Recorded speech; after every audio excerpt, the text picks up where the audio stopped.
Vambora.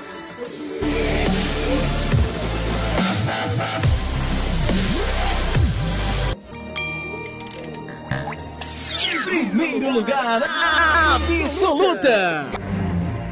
TVN.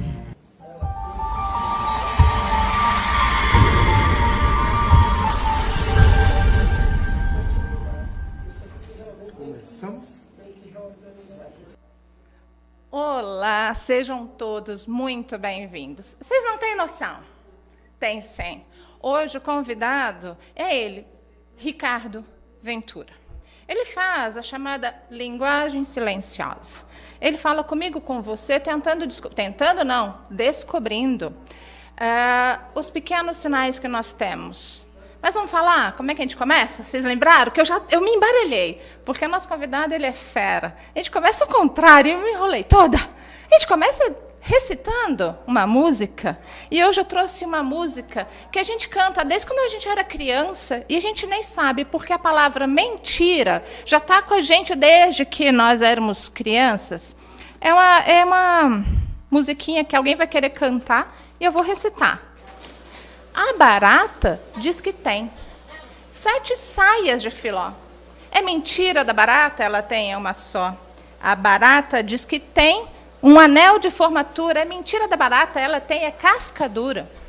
E nessas mentiras que a gente vai ouvindo ao longo da vida, surgiu ele que é cientista comportamental, Ricardo Ventura, ele que vai falar conosco sobre linguagem silenciosa.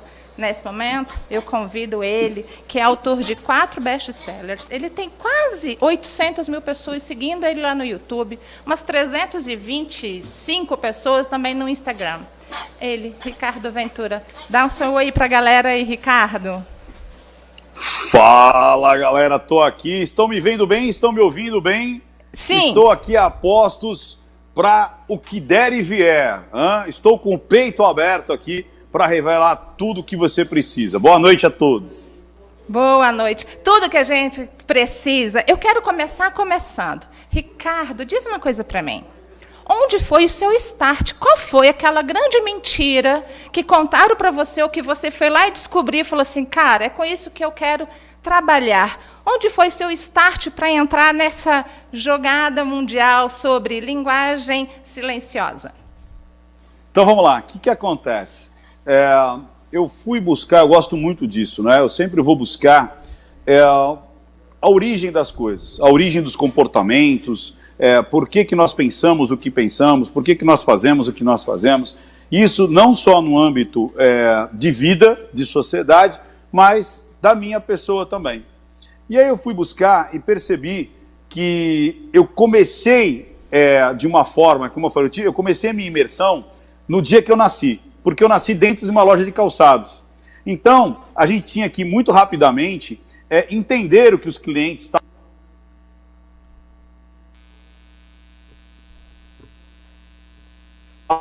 Aquelas crianças que estavam entrando ali na loja junto com seus pais. Porque eu não tinha vizinhos, eu morava dentro da loja, eu morava nos fundos da loja. E a loja era numa avenida principal, era numa avenida comercial. Então eu falo que eu tinha que conquistar rapidamente meus amigos de vida em 20 minutos, que era o tempo que eu tinha ali com aquelas crianças. Então eu comecei a perceber quais eram as crianças, isso de forma totalmente empírica, que eram mais confiáveis, as briguentas, aquelas que eu podia confiar, o meu Falcon, aquela que eu não podia deixar a pessoa se aproximar da minha caixa de brinquedos.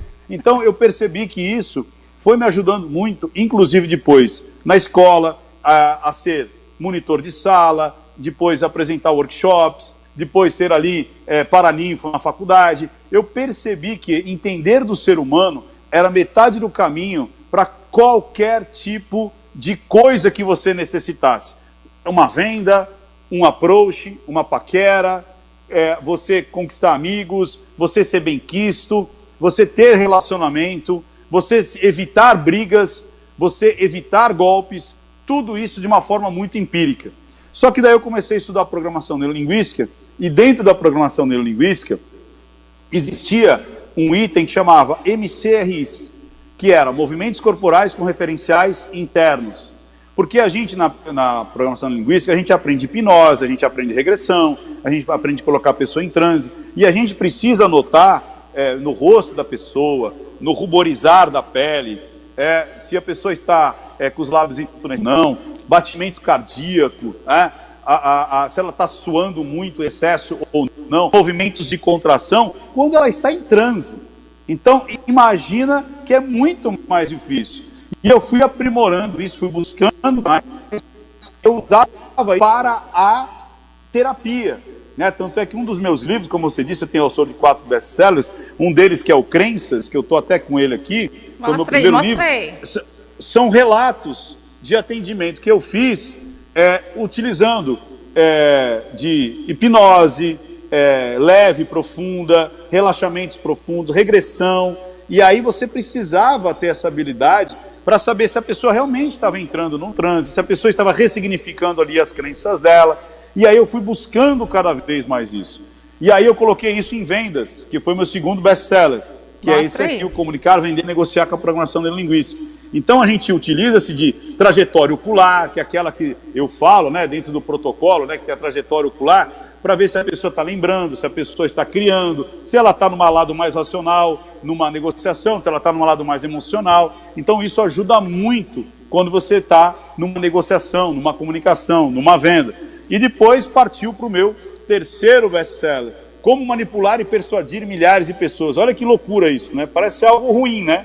Manipular e persuadir milhares de pessoas, mas na realidade eu sempre digo o seguinte: se eu perguntar para você, eu colocar um revólver em cima de uma mesa, esse revólver é bom ou ruim? Depende de quem está na mesa. De quem vai pegar nesse revólver. Se for um bandido, o revólver vai se tornar uma extensão do bandido, vai fazer algo ruim. Se for um herói, esse revólver vai se tornar a extensão do herói e vai fazer algo bom. Ou seja, o manipular e o persuadir nada mais é do que a extensão de quem utiliza. Olha que interessante isso. Então, se eu sou uma pessoa boa, eu vou fazer com que isso impacte milhares de pessoas para o bem. Então, quando você tem isso em mente, você sabe que aquela habilidade que você adquiriu, você pode impactar para o bem milhares e milhões de pessoas. Então, foi um acúmulo que eu fui criando dentro da minha vida, como eu falei, desde lá dos 3 anos, a necessidade de fazer amizades muito rápido e saber quais eram os amiguinhos que eu podia confiar ou não, até hoje, onde eu criei o meu protocolo, que é o protocolo Ventura, onde tem 7 aspectos, onde a gente analisa para ver se a pessoa está sendo sincera ou não. E isso você pode utilizar tanto nos negócios, tanto numa situação familiar, tanto na sua expertise, porque isso transforma, isso tira, é como se fosse um superpoder. Você para de ser enganado. Imagina que se você tivesse essa capacidade de perceber que a pessoa que está na tua frente quer te dar um golpe, que a pessoa que está na tua frente está te traindo, que a pessoa que está na tua frente vai te fazer um mal. Você consegue perceber isso. Então isso te afasta de muita coisa ruim e te aproxima de muita coisa boa. Porque às vezes a pessoa, ela quer se aproximar de você, mas ela tem vergonha. Ela quer te dizer algo, mas ela está ali. Tanto é que a mentira, muitas vezes, é um pedido de ajuda. Às vezes a pessoa, sua filha, está sofrendo bullying e fala que está tudo bem. Porque na realidade ela tem vergonha de dizer isso. Então, o descobrir mentiras não é simplesmente você botar o dedo em riste e falar, descobri que você está mentindo. É você se livrar de muita coisa ruim, antes que elas aconteçam. Entendi. Olha só, você é uma riqueza de material. A sua vida, ela foi montada em cima dessas suas circunstâncias pessoais e que hoje a sociedade civil, ela se beneficia. Então, é um serviço à sociedade, mundial. Vou falar assim para todos nós. Mundial. Eu queria te fazer uma pergunta. Qual é aquela pergunta... Manda lá, Kelly. Ou pergunta não. Qual é aquela mentira que é clássica, aquela mentira que todo mundo conta? Qual é a mentira clássica que eu ou você, a gente usa? É a mentira social, que é uma cola social. Imagina uma sociedade sem mentira. O drama que ia ser. Não, Ricardo, uma sociedade sem mentira seria algo bom. Não. Imagina você recebe um presente e não gosta do presente. Você vai falar o quê? Nossa, não gostei do presente, você fala assim, adorei. Ou então, você está com convidados em casa, você já está meio que até com sono ali, aí a pessoa fala assim, já estou indo embora. Você fala, imagina, está cedo. Ou então, você tá com uma enxaqueca, né? Você está de TPM, você está com uma dor de cabeça horrível, você entra no elevador, a pessoa fala, bom dia, tudo bem? Você fala, tudo bem. Tudo bem. Ou seja, são mentiras sociais. Ou então, imagina, você está morrendo de fome, aí vem um menino entregar sua comida, atrasa 1 hora. Aí ele fala assim, olha senhora, desculpa, é que aconteceu, você fala, não, tudo bem, tudo bem. Ou seja, você quer resolver o negócio rápido e sair e entrar para dentro. Ou um amigo seu que está num quarto no hospital e ele está com uma cara horrível, pálido, o médico acabou de falar que talvez seja as 2 últimas semanas de vida, você vai entrar lá e falar assim, amigão, você está pálido e vai morrer. Não, você vai falar, olha, você está bem, você vai sair dessa, eu acredito, eu creio que você estaremos juntos semana que vem em casa, você vai ver, não é assim? Ou seja, são mentiras sociais, né? Ou aquelas às vezes que a gente fala assim, olha, eu me atrasei, mas foi por causa do trânsito. Foi o trânsito, viu? Não fui eu que acabei. Foi eu que acordei à tarde, não. Atrasado, não. Né? Então são mentiras sociais, Kelly. Tá. Eu quero fazer outra pergunta. Ricardo, você que está em voga aí assim, beba água, você não passa um vídeo e fala, beba água. Beba água, beba muita água. Gente, eu quero água também. Celção, por favor, please, porque eu estou com um mega entrevistado. Ricardo, qual pergunta? Porque você já foi no SBT, você já foi no Pânico, você já foi... Não vou fazer propaganda, não. Qual pergunta que tu fala assim, cara, como é que nunca me fizeram essa pergunta? Eu acho tão importante, toda vez eu fico doida para alguém me perguntar qual pergunta que nunca te fizeram e você é doido para responder. Talvez, deixa eu ver aqui, que pergunta que nunca me fizeram, eu acho que... Eu não sei se já não me fizeram, mas muitas vezes as pessoas acreditam que o que eu faço é um dom. Muitas pessoas acreditam que o que eu faço é algo extremamente complexo e difícil. E não é. O que eu faço é simplesmente uma habilidade que eu adquiri treinando durante muitos e muitos e muitos anos, praticamente a minha vida inteira. Ricardo, então eu vou ter que ter uma vida inteira para fazer isso? Não! Eu consigo te ensinar isso de uma maneira super simples e fácil, para que você utilize disso no seu dia a dia. Como eu disse, para parar de cair aí num relacionamento abusivo, para você não perder dinheiro com um mau negócio, um mau sócio, ou saber que do outro lado da mesa você poderia chegar mais próximo ali de uma negociação onde seria mais vantajoso para você. Tá? Você descobrir na tua volta quem precisa de ajuda. Muitas vezes as pessoas mentem e, como eu disse, a mentira pode ser um grande pedido de socorro. Às vezes seu filho está entrando em depressão, às vezes o seu amigo está entrando em depressão e você não repara por coisas assim. Sabe o que mais me assusta, Kelly? As pessoas não têm a noção básica da linguagem silenciosa. Básica. Que são, por exemplo, as emoções. As pessoas não conseguem detectar as emoções básicas. E isso me assusta. Como é que você não vai perceber que a pessoa está desdenhando de você, que a pessoa está com nojo de você, que a pessoa está sorrindo ali com um sorrisinho de psicopata para você? Quanto que isso podia te livrar? Desde uma compra na feira até você escolher o seu relacionamento perfeito, ou pelo menos aquele que com certeza vai te dar problema, né? Então acho que é isso que é a grande sacada. É óbvio que as pessoas têm curiosidade nas minhas análises, as pessoas, e são legais pra caramba, toda análise tem um aprendizado, mas eu acho que as pessoas às vezes não percebem que a linguagem silenciosa está muito mais próxima no cotidiano dela, no dia a dia, todos os dias, e ela muitas vezes não percebe isso. Você não sabe, mas eu stalkei todo o seu Instagram. E que bom. Eu achei Instagram, o seu YouTube, e não tem visualização com menos de 100 mil. E tem alguns que me chamam a atenção de forma positiva, o número de visualizações de determinados vídeos. Você tem noção hoje, que minha Minha pesquisa foi até ali. Falei, gente, é muito vídeo. Você sabe qual é o vídeo que tem maior número de visualizações em função da própria história da análise que você fez? Sei sim. Qual que é? Olha que legal. Vamos falar de 3 pontos bem importantes. Nós estamos atingindo a marca de 500 milhões de minutos assistidos. Então, olha que legal isso. 500 milhões de minutos assistidos. É muita coisa. São 500 milhões de minutos assistidos. 500 milhões de minutos assistidos. O meu primeiro vídeo que eu fiz no YouTube, porque na realidade esse quadro ele nasceu na TV Gazeta em 2014, de 2013 para 2014, no programa da Cátia Fonseca, na Gazeta, Mulheres, e chamava Não Minta Pra Mim, e onde eu ensinava e analisava alguns casos.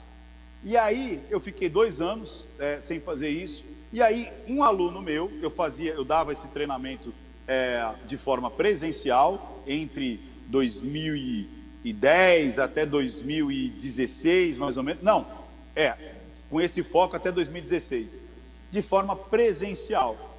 E aí um aluno meu disse assim, Ricardo, você viu o caso da Patrícia Leles, que acusou lá o deputado Feliciano? Eu falei, não. Ele falou, dá uma olhada, porque é uma aula de linguagem silenciosa. E eu olhei e falei, cara, é uma aula. Eu falei, quer saber de uma coisa? Eu vou subir isso no YouTube. Eu tinha o YouTube desde 2008.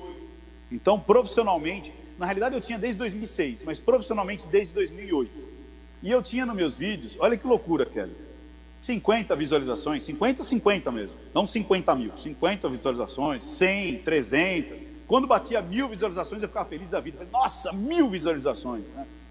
E aí eu subi esse vídeo da análise da Patrícia Leles, que depois... E eu fiz essa análise, tipo assim, na semana que ela fez a denúncia. Muito antes da polícia fazer a investigação e descobrir futuramente que ela era mitomaníaca. Eu disse, essa menina está mentindo o tempo inteiro. E o pior, que até a polícia fazer a investigação e descobrir que ela é mitomaníaca, ela deu entrevista em tudo quanto era lugar, ela foi matéria de reportagens, como se realmente tivesse acontecido toda a acusação que ela está fazendo contra o Feliciano, o deputado Feliciano, pastor deputado Feliciano. Quando eu joguei no ar, em uma semana deu 100 mil visualizações. Meu primeiro vídeo, 100 mil visualizações. Falei, opa, para quem tinha aqui 50 visualizações, 350... ter 100 mil visualizações, eu falei, as pessoas estão ávidas disso, as pessoas querem disso. Isso foi em 2016. Aí eu comecei a fazer, toda semana eu postava um vídeo. Até que eu postei o vídeo daquela menina lá, Camila Pitanga. Junto foi ela. Com a morte lá do Domingues. Lá, do Domingues, aham. E aí bateu 1 milhão de visualizações em 2 dias. 1 milhão de visualizações em 2 dias. E você está com números atualizados de 3 milhões e 800 mil nesses 4 anos. 7,8, né? Está 3,7 ou 3,8, se eu não me engano. 3,8, está lá no seu YouTube. 3,8? Então, 3,8, quase 4 milhões de visualizações. Né? E aí eu não parei mais. Aí as pessoas pediram para eu fazer curso. Ricardo, me ensina a fazer isso. Tanto é que hoje eu tenho um curso gratuito, que eu já formei, sabe quantas pessoas, Kelly? Eu sei, mas fala aí, porque eu te stalkeei. Não entendi. Eu sei qual o número. Eu te stalkeei todinho, amigo. Eu sei até quando você está mentindo. Mentira. É isso aí. Foram 500 mil pessoas. Nós já impactamos 500 mil pessoas em todo o mundo com esse curso, que é o curso do Não Minta Pra Mim. Ele é gratuito, ele é online, você pode assistir de qualquer parte do mundo. Ele é ao vivo, você interage comigo e você no final ainda recebe um certificado que você pode imprimir, colocar na parede, com o seu nominho lá, um certificado de participação dessa formação. E para você participar é muito simples, é nãomintapramim.com.br. Então você se cadastra de qualquer parte do mundo, nãomintapramim.com.br, e aí a gente avisa. Inclusive o próximo é essa semana. Eu faço só 4 ao ano. Eu só faço 4 ao ano. Por ano. E esse aqui agora, que é do dia 3 ao dia 8, né, que é de segunda até sábado, acontece agora na semana que vem. Gente, de segunda a sábado, para tudo, o mundo vai parar de girar, porque a gente vai estar lá assistindo e se formando. Me chamou a atenção também que, numa das suas postagens atuais, e bacana, tanto pela validade e importância também do personagem, Michael Jackson. Você fez uma análise dele antes de sair qualquer resultado que hoje a justiça americana, essa semana a justiça americana trouxe aí. Você quer falar um pouquinho para a gente sobre esse caso? Eu fiz duas análises do Michael Jackson. Fiz uma por volta de 2016, mais ou menos 2016, 2017, e eu disse, eu não acredito, e, analisando o próprio Michael Jackson, e eu falei, eu não acredito que ele era pedófilo, não acredito nisso, e não só acreditar, né? Eu mostro na análise o porquê que eu não acredito nisso. Não é uma questão de a minha opinião. Sim. Ali é uma questão analítica do que eu estou vendo, né? Então fique claro isso, que as pessoas... mas eu acho o contrário. Tá, você pode achar o que você quiser, você pode ter torcida, você pode fazer... Eu estou dizendo o que eu vi de forma analítica. Que ele não tinha nas respostas dele nenhuma incongruência quando ele dizia, eu não fiz, né? Eu não estuprei, eu não tive isso que estão dizendo que eu tive com as crianças e tudo mais. Aí depois, agora, 2 anos atrás, eu fiz dos 2 caras que viveram em Neverland, ou seja, na cidade do nunca. E aí, eu não sei se alguém já tinha falado isso, Kelly, mas não sei se eu fui o primeiro, eu falei, para mim, ele sofria da síndrome de Peter Pan. Tanto é que ele morava num lugar que chamava Neverland, ou seja, a terra do nunca, que é a terra do Peter Pan. Qual que é o pueri? O que isso psicologicamente quer dizer? Se psicólogos estiverem nos assistindo, vão corroborar e vão poder até ajudar em relação a isso. São aquelas pessoas que não querem crescer. São aquelas pessoas que se sentem, muitas vezes, crianças eternas. Muitas vezes porque a sua infância foi roubada, foi retirada, que é o caso do Michael Jackson. Então, tudo aquilo que ele não viveu, porque ele começou a trabalhar aos 4, 5 anos de idade, 10, 12 horas por dia, ainda tomando chibatada do pai dele. Então, imagina que o moleque começou a trabalhar de forma ininterrupta, aos 4, 5 anos, o cara não teve infância, ele não teve a brincadeira de cair na piscina, ele não...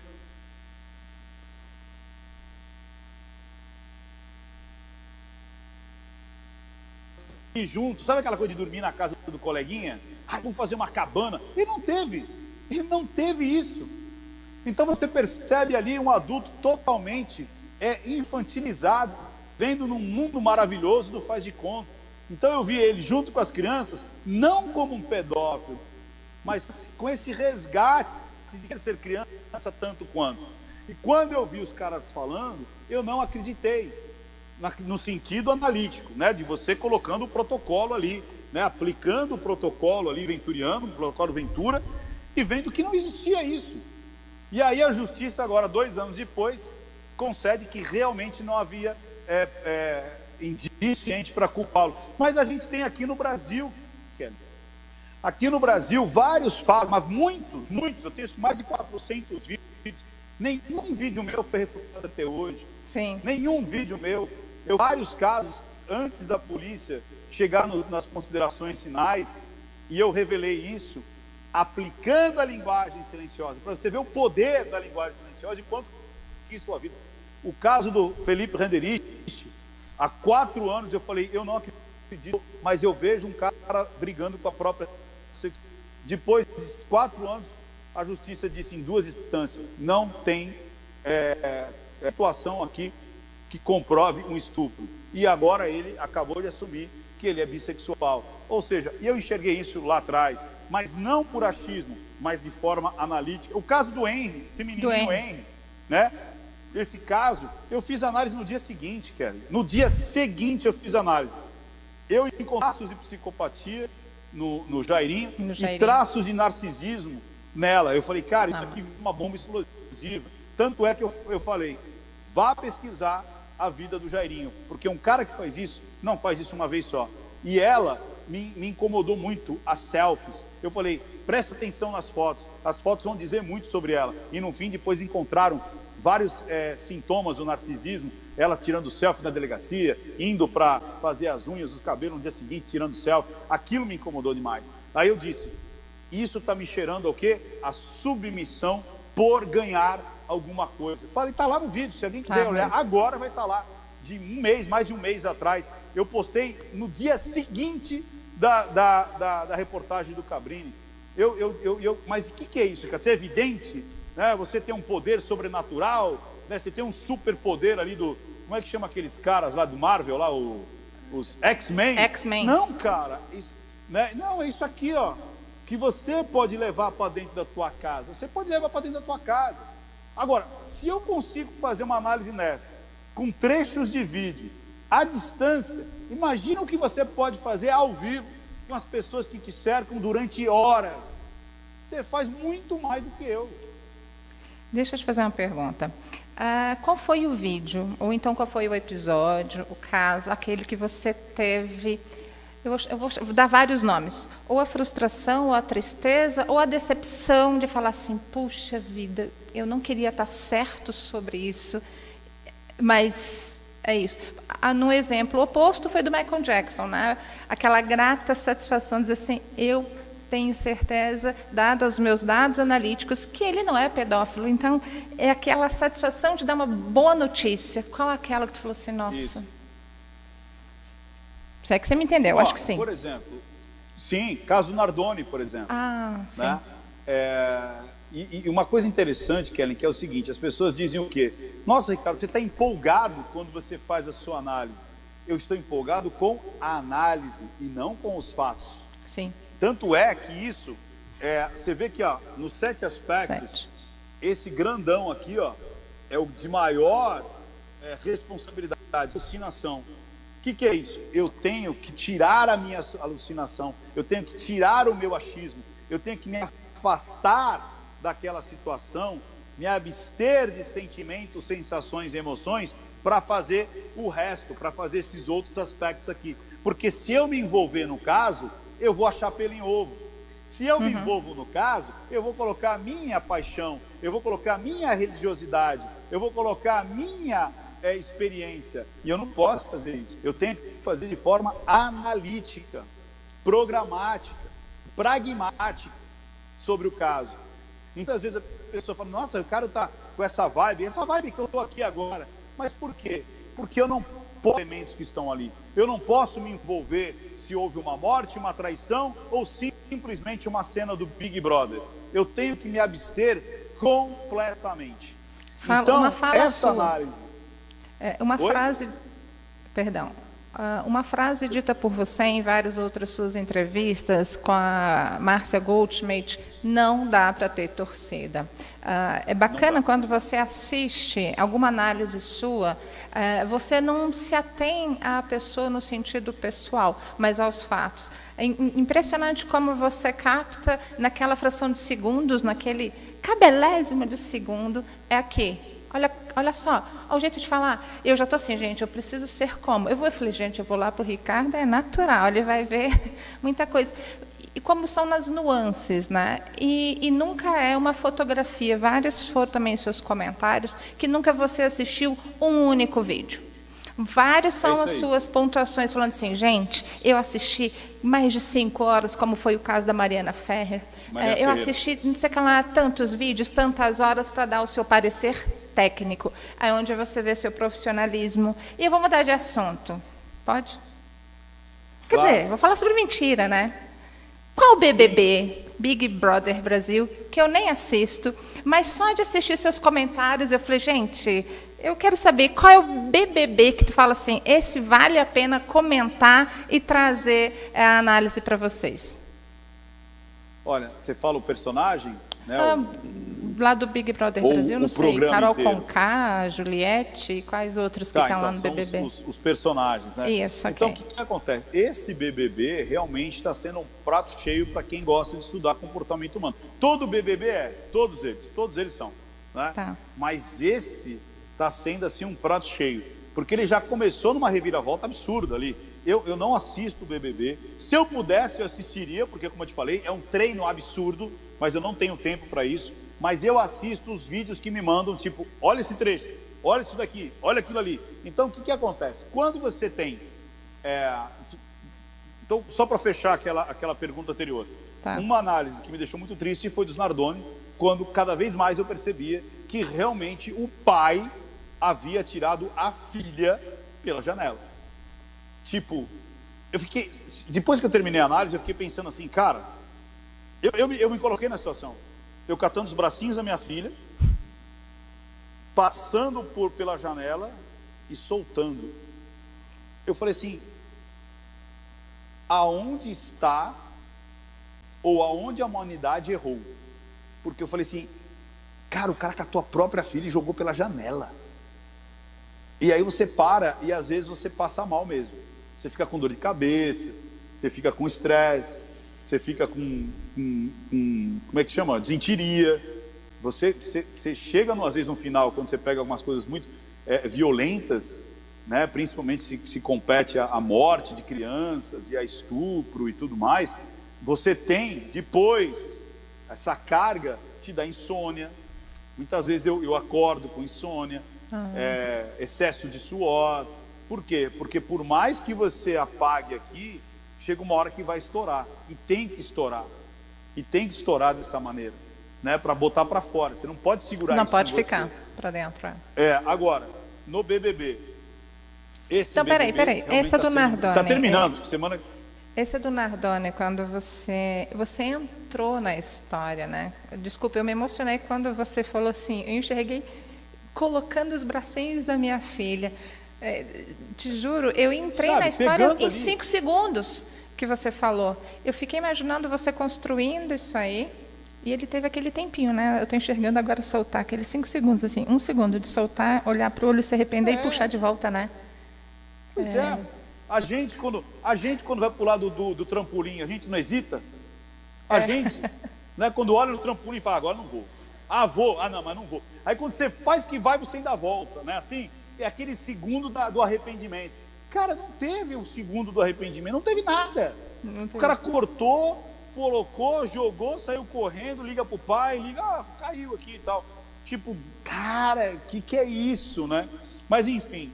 E o que você faz para desopilar? Você falou que tem, para não ficar, eu vou falar, é um pleonasmo, né, redundante, para não ficar para dentro, colocar para dentro tudo isso aí. O que você faz para desopilar? Então, sei lá, você vai andar descalço na grama, vai abraçar a árvore, vai tocar tambor, o que você faz? A primeira coisa é não se envolver. Primeira coisa, não se envolva. Se você se envolver, você contamina a sua análise, você não vai conseguir assistir, porque é muitas vezes muita tragédia. Todos os dias ali. Então você tem que se abster e olhar tecnicamente. Essa é a primeira coisa. A segunda coisa é que poucas pessoas sabem disso, mas eu consagro o meu trabalho ao Espírito Santo. Então eu coloco, me proteja, me tire de todo o mal e que eu fale aquilo que as pessoas têm que ouvir e não o que eu quero dizer. E aí eu acho que eu crio uma carapaça onde eu consigo estar protegido. Proteção, barreira. De todo o mal, entendeu? E aí eu fico cada vez mais no trabalho de analisar e não no trabalho de Ricardo Ventura colocar a sua opinião. Tanto é que não pode isso é inconcebível. Agora, todo o meu vídeo, além da conclusão daquele vídeo, eu faço a conclusão de vida. Então eu separo e eu falo, o que a gente pode trazer daqui para a nossa vida? O que eu posso trazer dessa história da Anitta, por exemplo, que relatou lá, mas a Anitta é isso, é aquilo, é malandra, é vulgar, ou ela é inteligente, ela é marqueteira, não importa, eu quero saber o mérito do negócio, o que eu posso trazer para a minha vida, o que eu posso trazer para a minha vida em relação a Garanhuns, lá, os canibais de Garanhuns, o que eu posso trazer para a minha vida em relação a Beth, essa menina da Ira de um Anjo, o que eu posso trazer, então, o que eu posso trazer para a minha vida? E isso é muito legal, as pessoas estão gostando muito disso, né? Então, o que eu posso trazer para... Então, quando a pessoa fala assim, eu odeio o BBB, ok, continue adiando, mas entenda o que aquilo pode trazer para a tua vida, e traz muita coisa. A gente viu nesse BBB um perfil extremamente narcisista, e o quanto isso pode ser destruidor em relacionamentos. Nós vimos ali um relacionamento abusivo, nós vimos ali o que a ideologia cega pode fazer, né?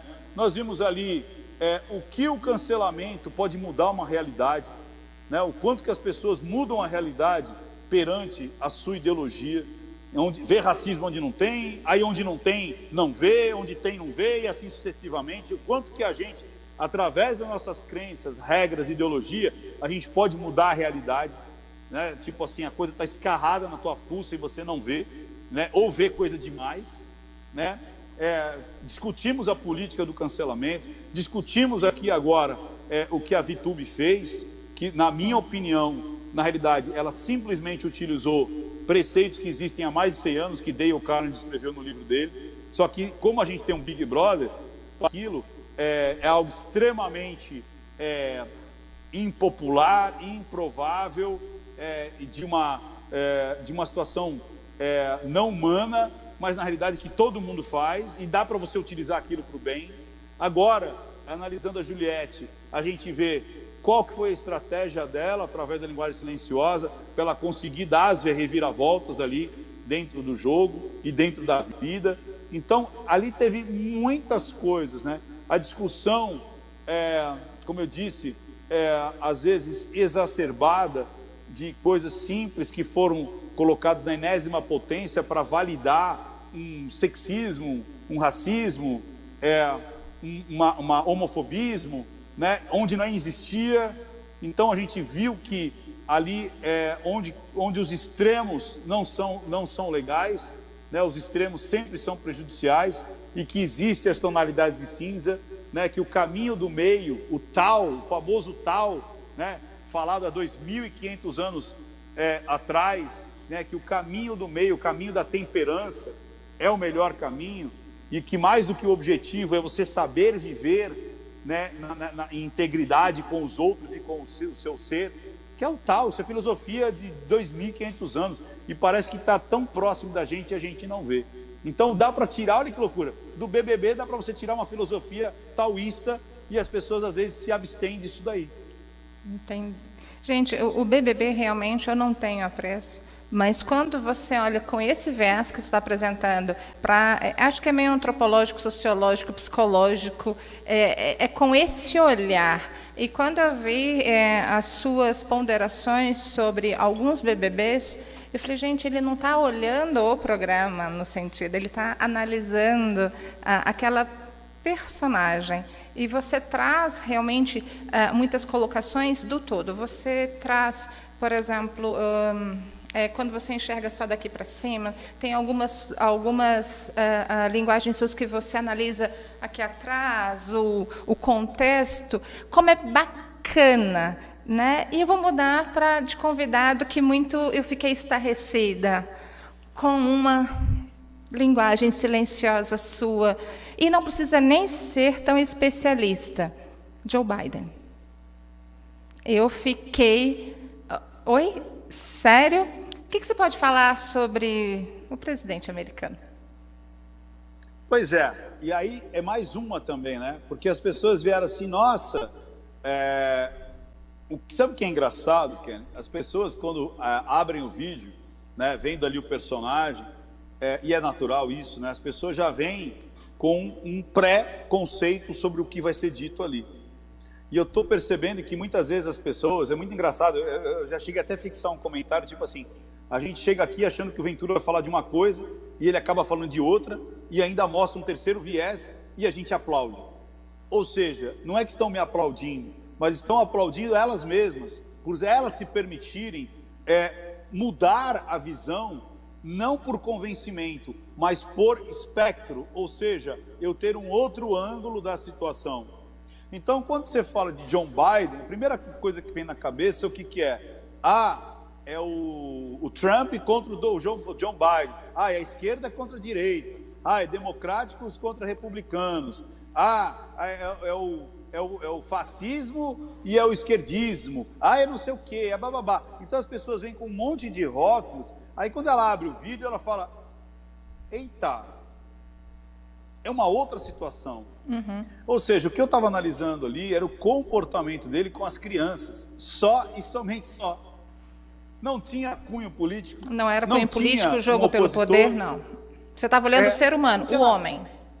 E não o presidente. Exatamente. Então isso dá um nó na cabeça das pessoas que...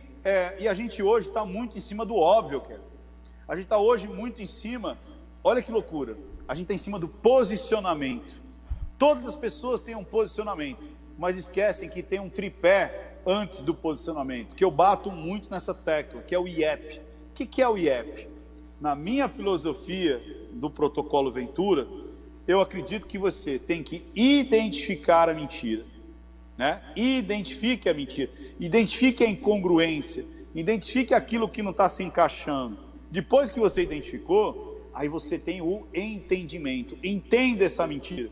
Porque, como eu disse, essa mentira pode ser uma mentira social, ela pode ser uma mentira organizacional, ela pode ser uma mentira mercantil, ela pode ser uma mentira emocional, né? Então a mercantil já começa a você ter perdas, pode ser uma mentira de proteção, ou seja, uma mentira que é um pedido de socorro. Então não adianta nada você decorar o livrinho e identificar a mentira, a incongruência e não entender dela. Você precisa entender. Aí depois que você entende, aí sim você se posiciona. O que a gente vê hoje? Não existe estupro culposo. Sou a favor, estou do lado da Mariana Ferreira. Você se posicionou, mas você identificou a mentira? Não, eu vi o vídeo dela, aquele vídeo onde ela foi humilhada porque ela chorou, porque os advogados xingaram ela e mostraram fotos dela nua e blá blá. Peraí, teve 5 horas de vídeo. E que você assistiu tudo. Você se posicionou por conta de 1 minuto. Eu me posicionei. Então, você esqueceu de identificar a congruência ou a falta dela. Você esqueceu de entender para depois se posicionar. Então, se você abre uma hashtag, por exemplo, todos pela justiça pela Laurinha Orlando. Cara, virou torcida. Não, vamos salvar Bel para meninas. Acabaram com o negócio da menina, judiaram daquela família para depois descobrirem que não tinha nada daquilo, não tinha narcisismo, não tinha trabalho infantil, não tinha um monte de coisa, que o Ministério Público foi lá, a Justiça foi lá, os delegados foram lá, o BAT foi lá, foi todo mundo lá, só que antes subiram uma hashtag, 500 mil de pessoas compartilhou, destruiu o trabalho da menina, agora ela retornou, e aí? Alguém pediu desculpa? Não, ninguém pediu desculpa. Por quê? Porque virou uma torcida hashtag. Agora que eu subi a hashtag e posicionei, agora eu preciso manter, né? Agora é mais vergonhoso eu entender e depois identificar, entender e me posicionar do que simplesmente me posicionar. E com o Biden foi a mesma coisa. É o Biden? Então é um cachorro desgraçado. Não, eu gosto dele, ele é muito bonzinho, é um velhinho bonzinho. Pronto, a pessoa se posicionou sem entender. Ou seja, para a torcida, eu não me comunico. Eu me comunico para as pessoas que querem entender o comportamento humano através da linguagem silenciosa. Agora, se a pessoa tem torcida, ela já tem o posicionamento dela, independente de qualquer coisa que você diga. Ela já está cega para o que vai ser mostrado. Ela simplesmente quer ter razão no posicionamento dela. Para esse público, eu não converso com esse público. Eu converso com as pessoas que querem entender da linguagem silenciosa que está acontecendo à volta delas. E o Biden estava ali claramente com traços bem polpudos e profundos de alguém que se aproveita das crianças. Ele se aproveitava ao máximo ali das crianças nos vídeos que eu vi, apalpando, bolinando, passando cheiros, né, que é uma das características que o pedófilo gosta, que pouca gente sabe, que é impregnar o seu cheiro na boca, no nariz do seu algoz ali, e ele faz isso várias vezes. Quando a gente começa a ver um vídeo seu, não tem como você parar no primeiro. Não tem como, gente. É impressionante. Você vê o primeiro, você fala, deixa eu ir para o próximo, deixa eu ir para o próximo. E você fica impressionada mesmo com a sua riqueza de detalhes, de informação. Essa é a ideia e essa, acho que é a validação do seu trabalho. Porque você está ali e mostra, aí tá vendo? Ó, esse é o detalhe. Nesse detalhe, e você vai lá dar aquela explicação. Você não simplesmente, olha ele passou a mão, o Biden ele passa a mão aqui pertinho, né, da menina. Gente, nossa, se alguém me puxa para tirar uma foto puxando pela minha cintura, como assim, né? E você fala ainda mais, você fala sobre a cultura americana, que é 1 metro, enquanto nós brasileiros ainda ficamos aqueles 30, 15 centímetros, que nos é permissível em função da nossa cultura. Então você traz técnica, você traz conteúdo. Você sabia, por exemplo, assim, gente, eu mexi nele todinho, no seu YouTube todo. Camila Pitanga, eu vou só citar alguns, me permita 30 segundos Claro. de falar alguns das suas análises que me chamaram a atenção. Davi Tube, com mais de 90 e poucas mil visualizações em menos de 24 horas, gente. Você falou sobre a esposa do Gugu, Liberato, quase 500 mil visualizações, o caso Nardoni, do Tom Veiga, lá do Louro José, o caso Isabela Nardoni, Quem Matou Henry também, que deu 1 milhão de visualizações, depois a gente pode até citar ele, o caso da Suzane van Stoffen, da Laura, dos pais assassinos lá daquela Madeleine McCann, caso Pétala, que você estava na live com ela agora, eu assisti, fiquei com fone de ouvido aqui, o pessoal da TV falando comigo, falei, não, gente, deixa eu acompanhar aqui meu entrevistado, o caso Pétala, que muito me chamou a atenção hoje. Parabéns, mocinha, linda, força, fé, foca aí, que Deus te abençoe muito. Que já passou de 500 e poucas mil visualizações, e você dá um parecer, e aí você vem com a lição. Que é a minha próxima pergunta. Todas as suas análises, você finaliza com uma lição. Qual é aquela que você enche a boca e gosta de falar? Cita alguma aí para gente, Ricardo. Eu acho que a que eu mais gosto é essa que eu comentei com a Pétala agora há pouco, que é sobre o abuso infantil. O quanto de mulheres carregam esse peso nas costas por acreditarem que facilitaram para o seu abusador. Então, para quem está assistindo Ricardo Ventura pela primeira vez, vou dar um popurrí rapidinho. Eu falei isso, acho que umas 2 ou 3 análises. Muitas pessoas não sabem, mas o estupro de uma criança, 99% das vezes, não é violento. Ele é por sedução, ele é por carícia, ele é por prazer. Como assim, Ricardo? A criança vai ter prazer? Sim. Primeiro, porque é um adulto muito próximo dela. Às vezes é o padrasto, é o tio, é o vizinho. E aí, essa pessoa vem, quando a criança tem 4 anos, 5, 6 anos, ela está zero sexualizada, e ele vem e mexe no peitinho. E a criança sente uma cosquinha gostosa ali. E é uma pessoa que ela confia. Aí ele alterna isso com um jogo, com uma brincadeira, com uma atenção. Aí ele pega ali na pepequinha da menina ou no piruzinho do menino, e ele sente ali uma sensação, ou seja, uma resposta sensorial de prazer. Ele nem sabe o que é prazer, ele nem sabe o que está acontecendo, mas ele gosta. E é um estímulo que é feito por uma pessoa que ele confia. E isso vai se tornando cada vez mais corriqueiro e consequente através ali sempre daquele toque, daquela visita. E muitas vezes é reforçado ainda com um ganho de atenção, de brinquedo, de doce, de dinheiro, de levar para passear. Então ela leva aquilo como algo natural. E algo que muitas vezes ela não pode contar, não por ameaça, mas para continuar nesse jogo sensorial. Só que essa criança cresce. Aí lá, de repente, com 9, 10 anos, ela começa a falar, opa, peraí, mas ela não tem uma consciência ainda de moral, ética, de certo e errado, e de repente, tudo bem. Aí quando chega, normalmente na puberdade, que ela começa a ter vontades de outros, aquele amor platônico, do coleguinha, ou querer realmente ali, dar um beijo na boca, um selinho, ela fala, caraca, então o que eu estou fazendo com meu tio, o que eu estou fazendo com meu padrasto, o que eu estou fazendo com o vizinho, isso é sexo. E ela se sente culpada. E é nessa hora que o algoz fala assim, então, mas agora você não pode parar. Como é que você vai parar? Você vai parar por quem vai acreditar em você? Você muitas vezes vem na minha casa porque você quis, você veio me procurar. E muitas vezes essa criança acaba aí sim facilitando por medo. Aí sim ela entende que ela estava fazendo uma coisa errada. E muitas dessas meninas e meninos acabam casando muito cedo para fugir de casa, para fugir daquela situação. E muitas levam para a vida essa dor, esse peso, que não é delas. Porque elas são crianças, eram crianças. O adulto é que foi o cafajeste, o canalha, não você. E quando eu explico isso na lição de vida, Kelly, não é uma, não é 2, não é 3, são milhares de mulheres que agradecem, dizendo, Ricardo, você tirou um peso das minhas costas de 20 anos. Ricardo, você tirou um peso, eu estou chorando aqui agora porque você descreveu o que acontecia comigo. E é uma libertação, é uma catarse que que acontece com essas mulheres? Essa que mais emociona, essa lição de vida que mais emociona. Teve uma que chegou e falou assim, ó, eu botei meu marido para assistir o vídeo, porque até hoje ele cobrava isso de mim.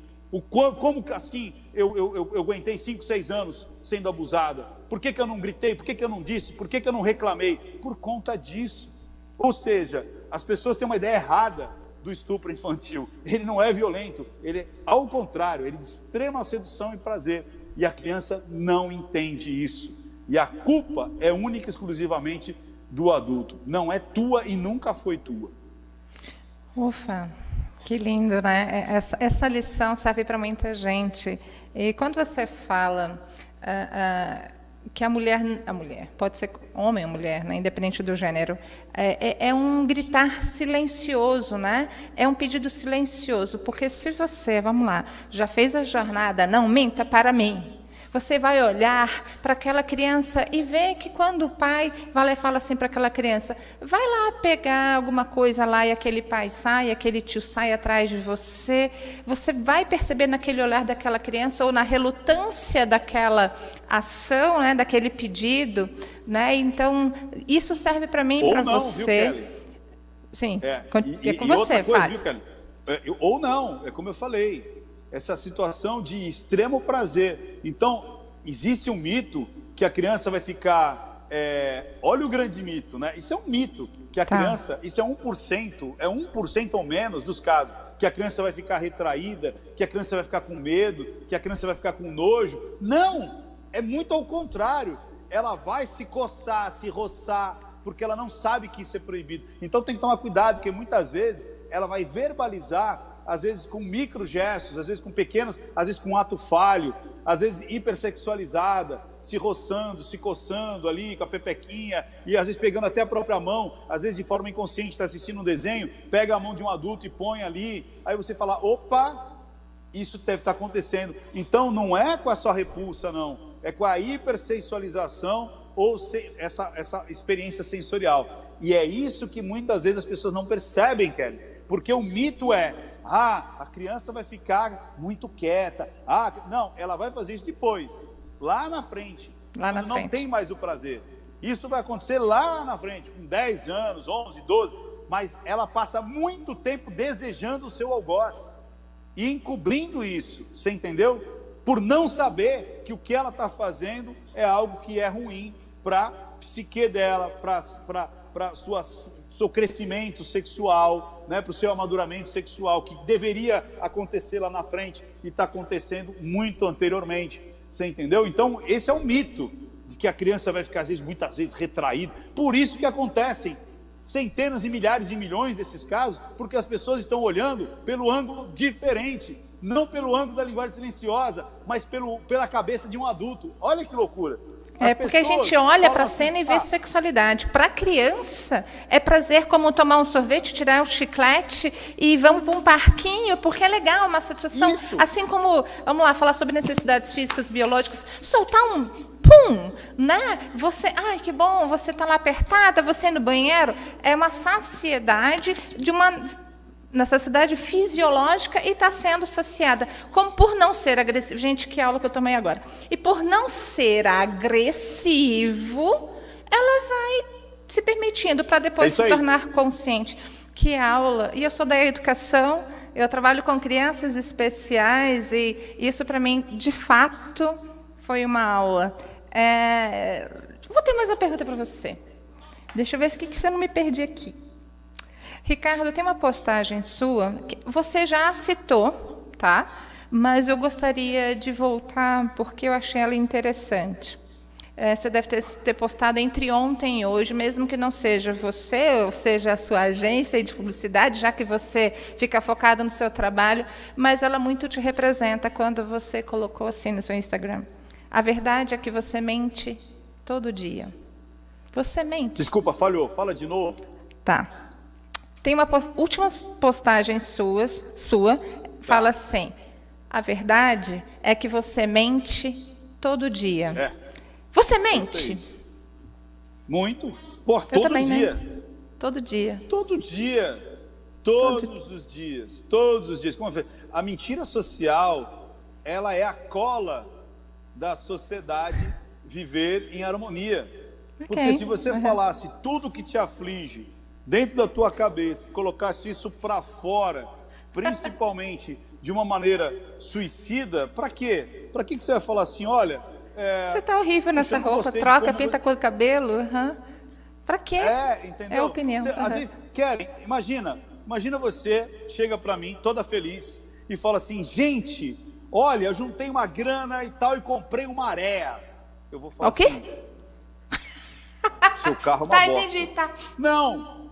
É um carro, eu vou chegar e falar assim, porra, que legal. Bacana pela sua conquista, né? Olha, se você tiver alguma dúvida em relação a ele, me procura, eu posso de repente te ajudar, mas parabéns pela sua conquista. E por dentro, eu falei Maré porque é tipo assim, é um meme, né? Entendi. Todo mundo fala que Maré é uma porcaria. Então, né, todo mundo já sabe que é um meme. Ou então, imagina você vem, Kelly, toda feliz que você pintou o cabelo de acaju, né? E você fala assim... Meu cabelo é acaju, Ricardo, muda esse exemplo. Chutei, entendeu? Aí eu falo assim, olha, é acaju.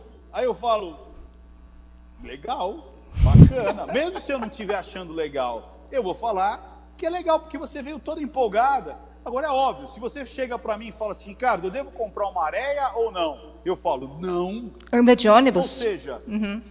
Ou seja, se você vier falar antes, é uma coisa, você pode dar sua opinião. Agora, se a pessoa já vem toda feliz, dizendo que já decidiu, que já gosta daquilo, que a coisa já está concretizada, eu vou fazer... O que isso vai mudar na vida dela? Eu contar a minha percepção sobre aquilo. É maldade. Isso é maldade. Então, muitas vezes, a gente acaba tendo um mau serviço e chega no final e a gente já fala assim, olha, obrigado. Por quê? Porque a gente quer simplesmente ser educado, mas a gente não está satisfeito com aquele serviço que as pessoas deram para a gente. Então é normal. O ruim da mentira, quando ela é prejudicial ao outro. Se a mentira, ela só tem dois tipos, prejudicial e não prejudicial. Se ela é prejudicial ao outro, essa mentira realmente não deve ser dita. Por isso que existe a linguagem silenciosa, porque se alguém estiver te escondendo uma mentira prejudicial contra você, você vai conseguir descobrir, ou ter grandes chances de descobrir. Por isso que, mais uma vez, agora no finalzinho, eu te convido, inscreva-se em nãomentapramim.com.br e participe da jornada gratuita, online, ao vivo e com certificado. Gente, vale a pena. Quando você conhece um vídeo, se permita, um vídeo só, assistir o primeiro a ladeira abaixo, já era. Você vai querer assistir todos. Não que você quer... nossa, não, você vê técnica, você vê informação, você vê conteúdo e você fala, poxa vida, isso pode ajudar. Como foi uma fala inicial sua, eu vou só ratificar.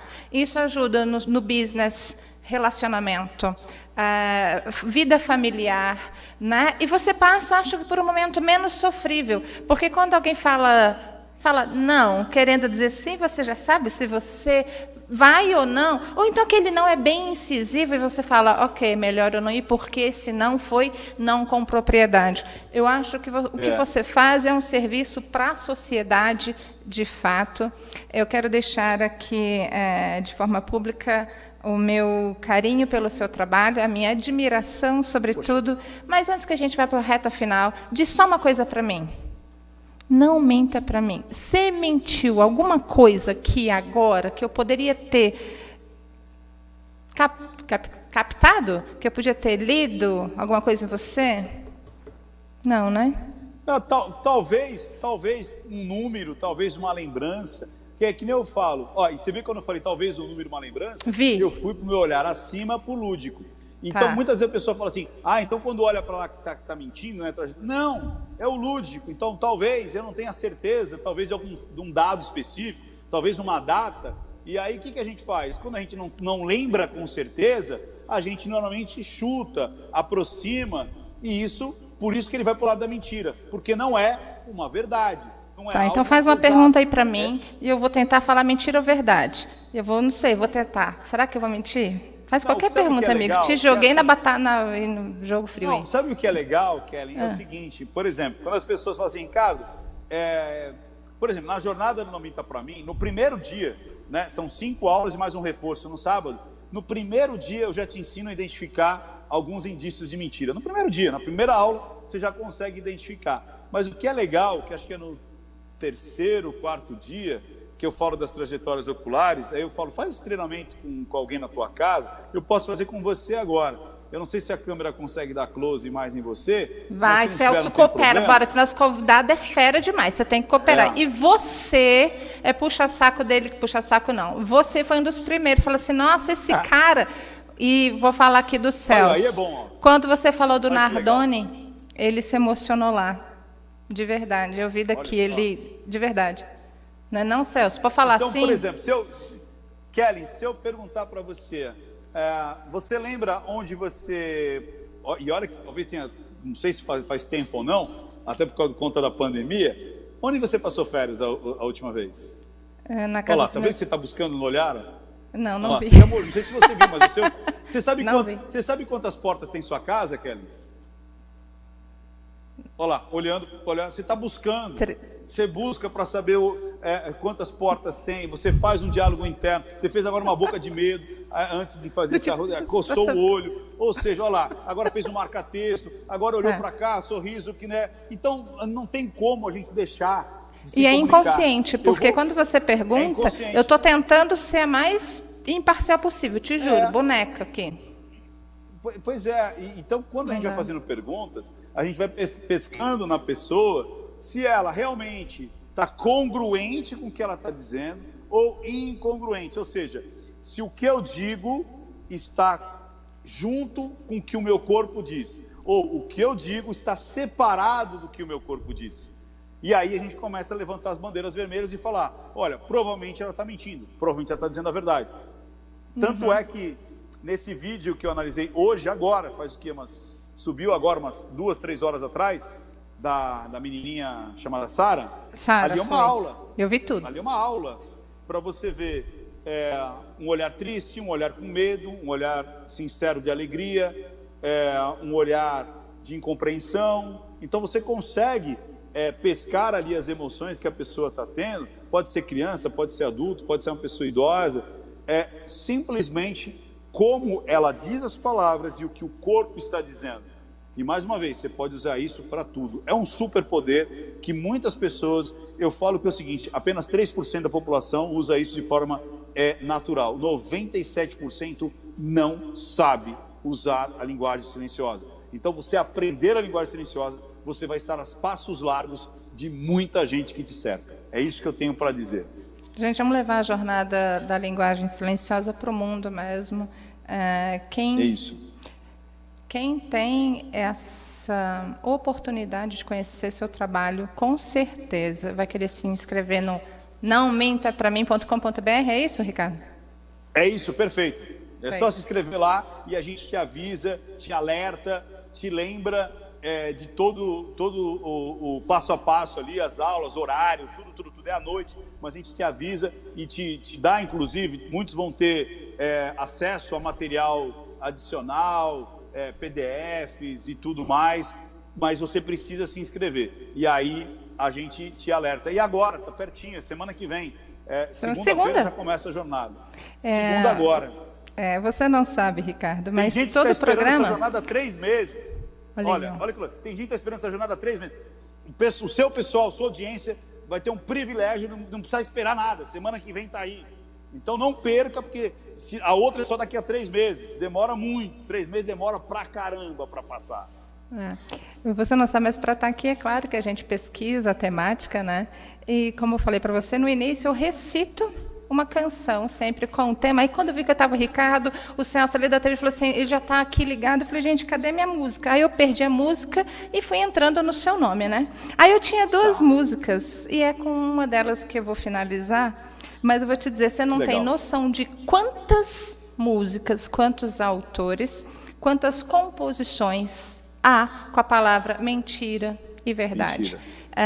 Deu mais de 20, e músicas famosas. Então, por exemplo, essa da Baratinha. Eu falei, gente, é mesmo, a gente fala, a barata é mentirosa, e a gente canta isso para uma criança. E uma das mais famosas, composição de Erasmo e Roberto Carlos, Pega na Mentira. Pisa o rabo dela, esqueci a letra. E aí, eu esqueci a letra. Pega na mentira. Pega na mentira, pisa o rabo dela, pisa em cima, bate nela. Em cima, bate nela. pega na mentira, porque se ele te pegar, Ricardo Ventura vai falar assim, ali, olha o olhar, olha ali, olha a boquinha, olha o sorriso, mexeu no cabelo, refutou, se mexeu. Ele vai te pegar, portanto, não minta para Ricardo Ventura, está aí o nosso convidado dessa noite. Deixa aí telefone, contato, Pix, CPF, RG, mais uma vez o site é com você, esses 30 segundinhos aí para você se vender. Fala mais um pouquinho sobre você, Ricardo.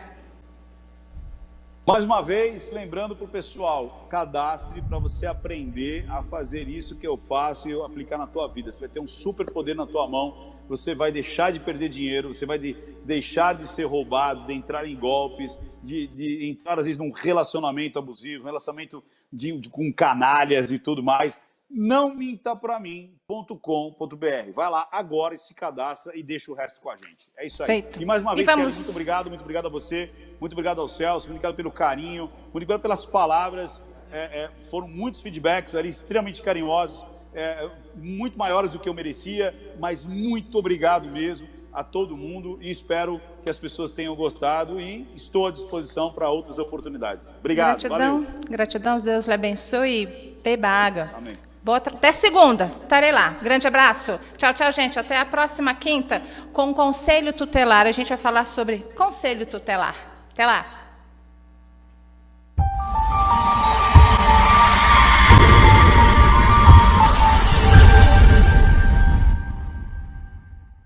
Absoluta. TVN.